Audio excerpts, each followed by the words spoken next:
திராவிட முன்னேற்ற கழக ஆட்சி வந்த பிறகு தமிழகத்தினுடைய காவல்துறையினுடைய செயல்பாடு மிக மோசமாகத்தான் இருக்கு. கோயம்புத்தூர் இன்னைக்கு நடக்கக்கூடிய விவகாரத்தை பார்த்தீங்கன்னா காவல்துறையினுடைய கைகள் கட்டப்பட்டிருக்கிறது அப்படின்றது தொடர்ந்து சொல்றாங்க. ஆனால் முரண்பாடு என்று சொல்வதை விட காவல்துறையினுடைய கைகள் கட்டப்பட்டிருக்கிறது. அரசியல் தலையீட்டு காரணமாக சுதந்திரமாக காவல்துறை செயல்பட முடியாத காரணத்தினால சமூக விரோதிகள் தைரியமாக செயல்பட்டு கொண்டிருக்கிறார்கள்.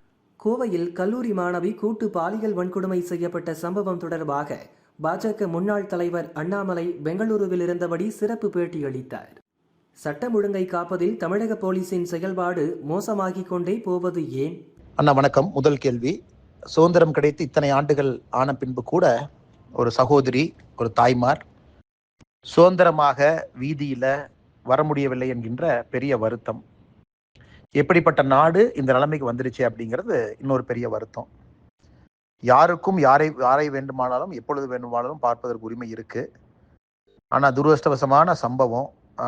ஒன்று, கயவர்கள் வர்றாங்கன்னா காவல்துறையின் மீது அவர்களுக்கு மரியாதை இல்லையா, சட்டங்களின் மீது அவர்களுக்கு நம்பிக்கை இல்லையா, இல்ல சட்டங்கள் என்னை எதுவும் செய்யாது என்கின்ற ஆங்காரமா? தமிழக காவல்துறையை பொறுத்தவரை மிகச்சிறந்த காவல்துறை தான், எந்த மாற்று கருத்தும் இல்லை. ஆனா காவல்துறை சுதந்திரமாக எங்கேயும் இருக்கிறது இல்லை. ஜனநாயக நாட்டுல ஒரு அரசியல் தலையீட்டுல தான் எல்லா காவல்துறையும் இருக்கு. அதனாலதான் சில ஆட்சிகள் வரும்பொழுது காவல்துறையினுடைய பெர்ஃபார்மன்ஸ் மோசமாகவும், இன்னொரு ஆட்சி வரும்பொழுது காவல்துறையினுடைய பெர்ஃபார்மன்ஸ் சிறப்பாகவும் சில இடத்துல நம்ம பார்க்கிறோம்.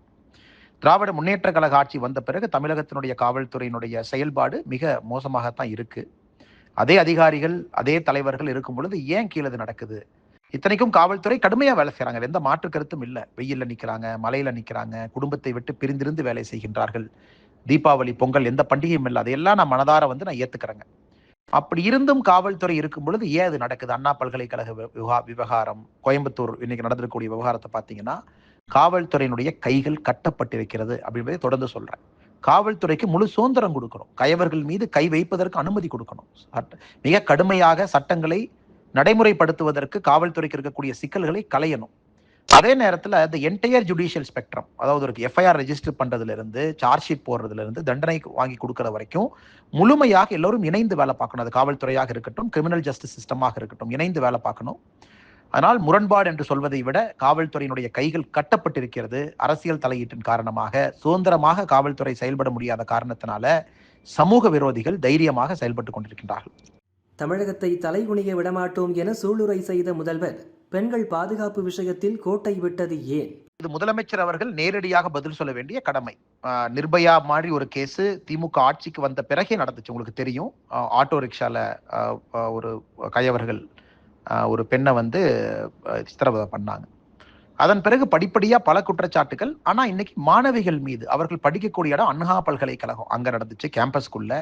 எனக்கு கோயம்புத்தூர் மாதிரி ஒரு வளர்ச்சி அடைந்த பாதுகாப்பாக இருக்கக்கூடிய நகரத்துல விமான நிலையம் பக்கத்தில் நடந்திருக்கு. அதனால் நிச்சயமாக இதுக்கு முதல்வர் பொறுப்பேற்க வேண்டும். ஏன்னா அவரு தான் உள்துறை அமைச்சராகவும் இருக்கிறாங்க. முதலமைச்சர் என்பது வெறும் முதலமைச்சர் அல்ல, முதலமைச்சர் தான், முக்கியமானவர் தான், மூத்தவர் தான். அவரோடு உள்துறை பொறுப்பும் அவர்கிட்ட இருக்கு. அப்படி இருக்கும்பொழுது முதலமைச்சர் தன்னுடைய கடமையில இருந்து ஃபெயில் ஆயிருக்கிறாரு. தன்னுடைய கடமையை சரியாக செய்யவில்லை. கவனம் கொடுக்க தெரியல. எப்படி காவல்துறையிடமிருந்து வேலை வாங்க வேண்டும் என்பது முதலமைச்சருக்கு தெரியவில்லை. ஒரு ரிவ்யூ மீட்டிங் நடக்கிறது, காவல்துறை நல்லா செய்யறவங்களை தட்டி கொடுக்கறது, மோசமா பெர்ஃபார்ம் பண்றவங்களை தட்டி கொடுக்காம இருப்பது, இது போன்ற எந்த வேலையுமே செய்யல. கடைசியாக முதலமைச்சர் எத்தனை முறை ரிவ்யூ மீட்டிங் பண்ணாங்க? தமிழகத்தினுடைய காவல்துறையினுடைய தலைமை அதிகாரி, head of police force, DGP, அவருடைய அப்பாயின்மெண்ட்லயே முரண்கேடு இருக்கே. அதையே டைரக்டா போடலையே, ஆக்டிங் டிஜிபின்னு போட்டு வச்சிருக்காங்களே. அப்படி இருக்கும் பொழுது எப்படி காவல்துறை ஹைரார்கி, கமாண்ட், கண்ட்ரோல் ஸ்ட்ரக்சர் வேலை பார்க்கும்? ஆனால் முதலமைச்சர் தன்னுடைய பொறுப்பிலிருந்து முழுமையாக தோற்றிருக்கின்றார் என்பது கோயம்புத்தூர் சம்பவம் மறுபடியும் நமக்கு உணர்த்துகிறது. தொடரும் பாலியல் சம்பவங்களால் மற்ற மாநிலத்தவர் தமிழகத்துக்கு வர அச்சப்படுவார்களா? ஒரு மாநிலத்தினுடைய வளர்ச்சியை பொறுத்தவரை பெண்கள் வேறு மாநிலத்திலிருந்து நம்முடைய மாநிலத்திற்கு வந்தாலும் கூட பாதுகாப்பாக வேலை செய்யக்கூடிய சூழ்நிலையை உருவாக்கணும். இன்னைக்கு நம்ம ஊரில் இருக்கக்கூடிய நம்முடைய பெண்களுக்கே பாதுகாப்பு இல்லைங்கிற நிலைமை இருக்கும் பொழுது எப்படி வெளிமாநிலத்திலிருந்து ஒரு பெண் தைரியமாக தமிழ்நாட்டுக்கு வருவாங்க அப்படிங்கிற கேள்விக்குறி இருக்குது. இதற்கு முன்பு இந்தியாவில் பல மாநிலத்தை பார்த்திருக்கோம். பார்க்கும் பொழுதெல்லாம் தமிழ்நாடு எப்பொழுதும் சிறப்பாக இருக்கும் என்கின்ற பெயரை நாம் இழந்திருக்கின்றோம். கடந்த 4 ஆண்டுகள்ல தமிழகத்தில் இருக்கக்கூடிய தாய்மார்களுக்கு, பெண்களுக்கு உயிருக்கு அச்சுறுத்தல் இருப்பது, பொது இடத்துல பாதுகாப்பு இல்லை என்பதெல்லாம் இன்னைக்கு நிரூபணமாயிட்டு இருக்கு.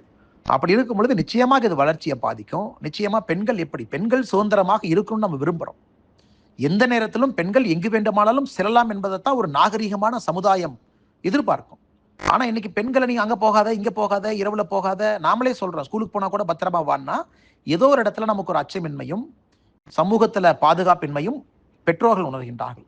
அதனால் நிச்சயமாக இது தமிழகத்தினுடைய பொருளாதார வளர்ச்சியை பாதிக்கும். இதே ரொம்ப லேட் ஆயிடுச்சுன்னு நான் பார்க்கிறேன். இனியாவது முதலமைச்சர் தன்னை திருத்தி கொண்டு வேகமாக களத்தில் இறங்கி காவல்துறைக்கு முழு சுதந்திரம் கொடுத்து கயவர்களை கட்டி போட வேண்டும் என்பது என்னுடைய தாழ்மையான வேண்டுகோள்.